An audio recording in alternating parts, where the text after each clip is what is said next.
1. Which of the following is considered the foundational work of modern political thought? A. Leviathan by Thomas Hobbes. B.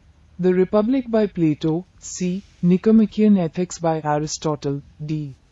The Prince by Niccolo Machiavelli. Explanation. Hobbes' Leviathan is considered foundational for its exploration of the social contract and the necessity of a strong sovereign power.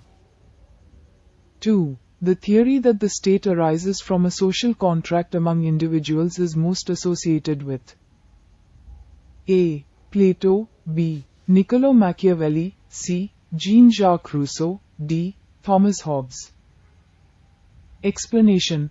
The social contract theory, which posits that individuals voluntarily agree to surrender certain rights in exchange for protection and order, is central to the political thought of both Rousseau and Hobbes.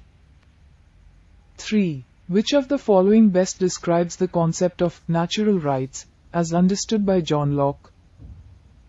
A. Rights granted by a monarch. B. Rights inherent in all individuals, regardless of social standing. C. Rights granted by the state to its citizens. D. Rights that can be revoked by the government. Explanation. Locke's concept of natural rights emphasizes inherent, inalienable rights possessed by all individuals, including the right to life, liberty, and property. 4. Which of the following thinkers is known for his belief in the general will as the basis of political legitimacy? A. Thomas Hobbes. B. Niccolo Machiavelli. C. John Locke. D. Jean-Jacques Rousseau. Explanation. Rousseau's theory of the general will suggests that the will of the people, expressed through collective participation, forms the legitimate basis for government. 5. Which of the following is not a characteristic of the state according to classical thinkers like Plato? A. It is a natural extension of the individual. B. It must be organized and governed in a just manner. C. Its primary goal is to promote the common good. D. It is an artificial entity created by human agreement.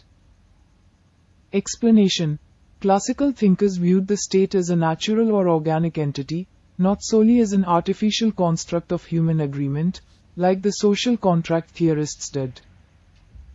6. Which philosopher is known for his belief in the supremacy of reason as the basis of political action? A. Thomas Hobbes. B. Niccolo Machiavelli. C. John Locke. D. Immanuel Kant. Explanation.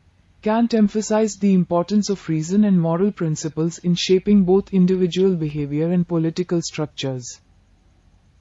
7. Which of the following is most closely associated with the dictatorship of the proletariat? A. Niccolo Machiavelli. B. Karl Marx. C. John Locke. D. Immanuel Kant. Explanation. The concept of the dictatorship of the proletariat, the temporary rule of the working class after a socialist revolution, is a key element of Marxist theory. 8. Which philosopher is credited with introducing the concept of the separation of powers as a crucial element of a just government? A. John Locke. B. Niccolo Machiavelli. C. Montesquieu. D. Thomas Hobbes. Explanation. Montesquieu's theory of the separation of powers, dividing government authority into legislative, executive, and judicial branches, is a cornerstone of constitutionalism. 9. The term realpolitik is most closely associated with A. Immanuel Kant. B. Thomas Hobbes. C. Niccolo Machiavelli. D. John Locke. Explanation. Realpolitik, emphasizing pragmatic and national interests over moral considerations, is a political approach often associated with Machiavelli's The Prince. 10. Which of the following thinkers is known for his concept of civil society as the space for individual freedom and voluntary associations? A. Thomas Hobbes. B. Niccolo Machiavelli. C. John Locke. D. Alexis de Tocqueville. Explanation.